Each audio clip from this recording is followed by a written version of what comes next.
Salut à tous, je vous retrouve aujourd'hui pour une nouvelle vidéo. Aujourd'hui, vous l'avez vu dans le titre, on va parler de 19 films à voir en 2019. Avant toute chose, forcément que dans cette liste qui est totalement subjectif, il y a des films que vous n'allez pas retrouver, il y a des films que vous attendez de voir cette année et que vous n'allez pas retrouver. Il y a tellement de films qui vont sortir cette année, il y a tellement de bons films à voir cette année, que me limiter à 19 films, c'était un choix. Et donc il y a certains films que je veux voir cette année qui ne seront malheureusement pas dans cette liste, parce qu'il fallait bien se limiter à 19. Et bien évidemment, vu que j'ai 19 films à traiter dans cette vidéo, je vais aller assez rapidement sur chacun d'eux. Alita Battle Angel, un film de Robert Rodriguez, qui est notamment aussi produit par James Cameron. C'est, il me semble, un film qui est tiré d'un manga, le manga Gun, et c'est en fait l'histoire d'une androïde dont on ne connaît pas du tout le passé, mais qui va se révéler très très forte. C'est très rapidement dit, j'ai pas encore pu voir le film. Je ne me fie qu'aux quelques bandes annonces que j'ai pu voir, j'ai pas trop voulu en voir pour ne pas me gâcher la surprise, parce que c'est un film qui est très bizarre. Je suis sûr qu'il y en a plein qui vont aimer et d'autres qui vont détester. Le même jour sort le film Vice avec Christian Bale. C'est un film qui fait la course aux Oscars et c'est un film qui pourrait très bien offrir l'Oscar du meilleur acteur à Christian Bale. Vice, c'est un biopic qui raconte l'histoire de Dick Cheney, qui est le vice-président de George W. Bush. Encore une fois, il délivre une performance qui a l'air géniale. Christian Bale, c'est un acteur que j'aime beaucoup, parce que c'est un acteur vraiment qui se donne pour ses rôles. Il n'hésite pas à maltraiter son corps pour rentrer encore plus dans le personnage. C'est vraiment quelque chose qui est à souligner. La semaine d'après, le 20 février, on aura droit au premier film français de cette liste, Le Chant du Loup, un film d'Antonin Baudry, dont c'est le premier film il me semble, avec un casting excellent. François Civil, Omar Sy, Reda Kateb, Mathieu Kassovitz. C'est un film qui a un énorme casting et qui a de nombreuses ambitions. C'est un film que j'ai déjà pu voir, que j'ai adoré, vraiment. C'est un film qui n'est pas du tout commun, c'est un film avec une superbe réalisation. Pour une histoire qui, à la base, m'aurait pas du tout plu. C'est un film dont l'histoire se base majoritairement dans un sous-marin de la Marine nationale. C'est vous dire le peu d'intérêt que j'avais pour ce film au départ. Mais comme quoi la curiosité nous amène à faire de très belles découvertes. Et ce film-là en est une, et probablement une des plus grosses du cinéma français de cette année. Le 6 mars sortira un film qui est très attendu, parce que c'est un film qui est majeur pour la suite des Avengers. C'est le film Captain Marvel. C'est pas la première super-héroïne qu'on a au cinéma, bien sûr. On a eu Elektra il y a très longtemps, Wonder Woman un peu plus récemment. Mais au-delà d'être un film avec une super-héroïne en personnage solo, c'est aussi l'apparition d'un personnage qui doit être déterminant pour la suite des Avengers, pour cette Avengers Endgame. Parce qu'a priori, c'est un personnage doté de super-pouvoirs qui sont vraiment redoutables et qui serait à même d'aider les Avengers pour combattre et tuer Thanos une bonne fois pour toutes. Alors là, on n'est pas du tout dans le même genre de film. C'est pas un blockbuster, mais pourtant c'est un film qui est peut-être aussi attendu, voire plus attendu encore que Captain Marvel. C'est le film Ma vie avec John F. Donovan de Xavier Dolan. Xavier Dolan, qui est un réalisateur qui est très populaire. Je n'ai vu aucun de ses films, mais ce Ma vie avec John F. Donovan me tente pas mal. Il est attendu, mine de rien, depuis quelques mois, depuis quelques années. Ça a l'air très sympa, le casting donne envie. Kit Harington, Nathalie Portman, Suzanne Sarandon, Jacob Tremblay, il y a plein de noms. En plus, c'est le premier film de Xavier Dolan en langue anglaise, donc je pense que ça a le mérite d'être vu. Une semaine après Ma vie avec John F. Donovan, sortira Us, le nouveau film de Jordan Peele. C'est un film, mine de rien, que j'attends un petit peu, parce que j'ai adoré Get Out, et que cette nouvelle réal a l'air vraiment sympa. Je suis pas du tout fan de films d'horreur, c'est pas vraiment le genre que je kiffe, pas du tout. Et Jordan Peele arrive à rendre l'horreur intéressante et intrigante, et même si la bande-annonce de Us me fait plus flipper que la bande-annonce de Get Out, je pense que j'irai le voir dès le premier jour, et j'espère pouvoir vous en faire une critique le moment venu. Le 24 avril, un des films les plus attendus par le monde entier, Avengers 4 Endgame. Avengers 3 Infinity War était attendu comme le Messie parce que c'était la plus grande réunion de super-héros au cinéma. On le sait maintenant, Avengers 4 Endgame ne devrait pas logiquement être la plus grande réunion de super-héros au cinéma, puisque la moitié des super-héros sont morts. Et bien évidemment qu'on se doute de plein de choses quand on voit l'annonce d'un Black Panther 2, d'un Spider-Man 2. On se doute qu'il y aura des retournements de situation, mais c'est pas pour autant qu'on ne peut pas attendre ce film, qu'on ne peut pas être intrigué par le fait de comment ils vont faire ça, sachant qu'en plus certains acteurs sont en fin de contrat, donc leur personnage devrait disparaître. Il y a beaucoup de choses mouvantes autour de ce projet, autour de ce film, et ça sera vraiment très intéressant de le voir. Et si je peux ne vous donner qu'un seul conseil, c'est aller le voir le plus vite possible pour ne pas vous faire spoiler. Le 1er mai sortira un film français, un film que j'attends mine de rien beaucoup parce que j'ai adoré le premier film qui était vraiment émouvant. C'est un de mes films français préférés, c'est le film Nous finirons ensemble, qui est donc la suite du film Les Petits Mouchoirs. C'est un film de Guillaume Canet avec un casting énorme. François Cluzet, Marion Cotillard, Gilles Lelouch, Benoît Magimel, Laurent Lafitte, il y en a plein. J'ai vraiment adoré Les Petits Mouchoirs, qui était un film amusant, mais qui était aussi un film très triste. Je ne l'ai malheureusement pas vu au cinéma, mais en tout cas c'était une grosse claque quand je l'ai vu en DVD. Donc oui, Nous finirons ensemble est très certainement ma plus grande attente française de cette année.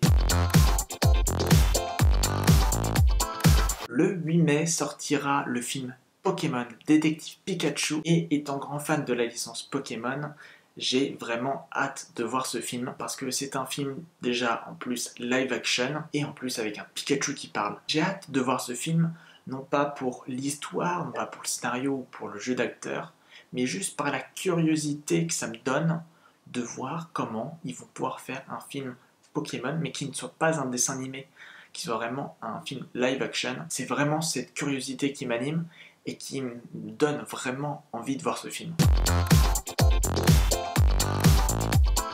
Le 22 mai, on aura la fin également d'une autre trilogie, la trilogie John Wick avec John Wick 3 Parabellum. C'est un personnage qui est très intéressant parce que c'est un personnage qui a des failles mais qui est redoutablement puissant, et parce que quand même Keanu Reeves, c'est pas de la merde. Je n'ai vu que le 2, mais rien qu'en voyant le 2, j'ai adoré. C'est des films d'action avec une très belle photographie, avec une très belle chorégraphie également. Le 26 juin sort un film que je n'attendais pas spécialement. Le 3 m'avait bien plu et me semblait être une conclusion parfaite. On n'est pas obligé de faire un 4 quand la trilogie est déjà bien. Mais bon, est-ce que Toy Story 4 va être sympa ? On le verra bien. Je sais pas du tout comment ils vont faire, mais j'ai confiance parce que les films Toy Story ont toujours été d'excellents films. Et mine de rien, ça sera avec plaisir que je vais retrouver Woody, Buzz et tous les autres. Et on verra bien de toute façon ce que ça va donner, mais je suis assez confiant. Le 3 juillet sortira une suite, celle de Spider-Man, avec Spider-Man Far From Home. Si on sort un film Spider-Man, j'imagine que Spider-Man va s'en sortir dans Avengers. En tout cas, c'est un film qui, je pense, sera très rafraîchissant après un Avengers qui sera vraiment très tendu. Parce que Spider-Man, c'est un des personnages les plus immatures qu'on ait eu. Parce que c'est un gamin, forcément, et donc il a cette folie de gamin. Et j'ai plutôt bien aimé le premier film, donc j'ai quand même hâte de voir le deuxième. Le 17 juillet, là, on touche à ma fibre nostalgique. Parce que Le Roi Lion, c'est un film que j'ai adoré, c'est un de mes dessins animés préférés de Disney. Et comme beaucoup, je ne serai pas vraiment objectif sur ce film parce qu'on est presque assuré que ça sera du copier-coller en version live du dessin animé. Un dessin animé d'ailleurs que j'ai vu il y a très très longtemps, mine de rien. Je préfère ne pas le revoir avant de voir ce Roi Lion en live action parce que je veux garder les sentiments que j'aurai devant ce film intacts. Parce que oui, très clairement, ça sera du copier-coller. Mais si je me souviens moins de certaines scènes, et ben je pourrais les redécouvrir en live action et ça peut être pas mal. Et de toute façon, c'est la mode des live action Disney, forcément on doute qu'il n'y aura pas énormément d'inventivité et d'originalité. En août sortira un des films que j'attends beaucoup mais dont j'ai un sentiment un petit peu bizarre. C'est le film Hobbs & Shaw, qui est un spin-off de la saga Fast and Furious. Excite Vin Diesel, excite la famille. On se retrouve avec deux des personnages les plus récents, Luke Hobbs et Deckard Shaw, deux personnages qui sont vraiment antagonistes. Un, au départ, a été introduit en faisant le bien, il voulait vraiment défendre la justice et être droit dans ses bottes. Et à l'inverse, un autre personnage qui a été introduit comme un des pires méchants de la saga Fast and Furious, qui a carrément tué un membre de cette famille. C'est une association qui me paraît vraiment très bizarre, même trop bizarre peut-être, et c'est pas pourtant qu'il ne faut pas aller voir ce film au cinéma. Il faut aller le voir parce que je pense qu'on va se prendre une bonne dose d'action dans la gueule, et que c'est aussi pour ça qu'on va au cinéma. Le 14 août sortira Once Upon a Time in Hollywood, Il était une fois à Hollywood, un film de Tarantino donc avec un énorme casting. Leonardo DiCaprio, Brad Pitt, Margot Robbie, Al Pacino, Kurt Russell. Le casting vraiment est très intéressant. J'ai vraiment hâte de voir ce que ça va donner. Le film se passera dans les années 60 et parlera notamment du meurtre de Sharon Tate, qui était à l'époque l'épouse de Roman Polanski. J'ai même pas besoin d'en dire plus. Franchement, j'ai hâte que ce film sorte. J'ai hâte de voir les premières bandes annonces parce que ça a l'air vraiment trop cool. Rien qu'à voir le casting, je pense que ça va être un excellent film. En septembre, on repartira dans l'horreur avec Ça, chapitre 2. Je vous l'ai dit, les films d'horreur, c'est pas du tout ma tasse de thé. Mais j'ai adoré Ça, chapitre 1, parce que j'ai trouvé que c'était un film qui était angoissant, mais qui n'était pas tellement horrifique, même s'il y a certains moments où on pouvait être surpris. C'est un premier film qui a déjà été très sympa à voir, mais là, de se dire qu'on va avoir un casting vraiment du coup d'adultes, parce que du coup ce sera le chapitre 2 qui se passera quelques années après ce qui s'est passé dans le chapitre 1. Donc j'ai vraiment hâte de voir ce qui va se passer pour ces enfants devenus adultes, avec notamment au casting James McAvoy, Jessica Chastain et Bill Skarsgård en Pennywise. Honnêtement, je pense que ça va être trop cool.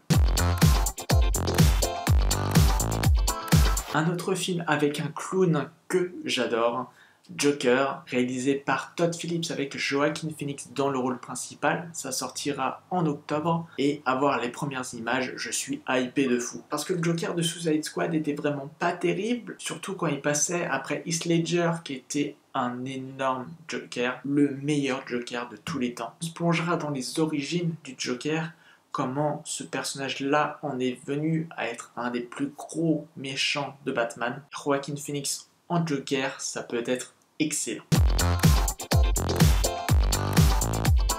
L'avant-dernier film de cette liste est la suite d'un film que j'ai adoré. C'est un film qui mêle l'horreur à la comédie avec un casting qui à l'époque était pas des plus connus. Et ce casting est aujourd'hui un casting d'acteurs qui sont reconnus mondialement. Quand j'ai appris l'annonce de ce projet de faire un Bienvenue à Zombieland 2, automatiquement tu te dis oui. Oui, forcément, allez-y les mecs, foncez, faites ce que vous voulez, le film va être génial. Parce que Bienvenue à Zombieland 1 est génial. Il est très inventif, il est très sympa, il est très drôle en plus. Donc je veux bien me reprendre une deuxième dose avec plaisir. Ça sort le 6 novembre et j'ai hâte à un point que vous n'imaginez pas. Le dernier film de cette liste, vous vous en doutez bien évidemment, il s'agit de Star Wars épisode 9. Parce que c'est la fin, enfin pour certains, de cette trilogie. C'est très probablement la fin de ces personnages, et même si c'est un film sur lequel j'ai beaucoup de craintes. Parce que cette troisième trilogie n'a pas convaincu tout le monde, elle m'a pas convaincu pleinement non plus, mais j'ai hâte de voir comment ils vont pouvoir terminer cette trilogie, après un premier épisode qui a été assez classique, après un deuxième film qui a voulu redistribuer totalement toutes les cartes. Donc on se retrouve avec un chantier où on ne sait pas du tout ce que Star Wars 9 va nous construire. Ça peut être très bien, comme ça peut être nul à chier, ça va très certainement diviser, mais j'ai hâte de voir ce film pour voir ce qu'il en est, j'ai hâte de voir les premières bandes annonces. En tout cas c'est sûr, c'est un film à voir en 2019. Donc voilà pour cette vidéo, j'espère qu'elle vous aura plu. N'hésitez pas à vous abonner à la chaîne, c'est déjà un énorme soutien et une énorme dose de motivation, et ça vous permet aussi de suivre les prochaines vidéos le plus simplement et tranquillement possible. On se retrouve très vite pour de nouvelles vidéos sur le cinéma, et vous le savez, en attendant, portez-vous bien. Ciao.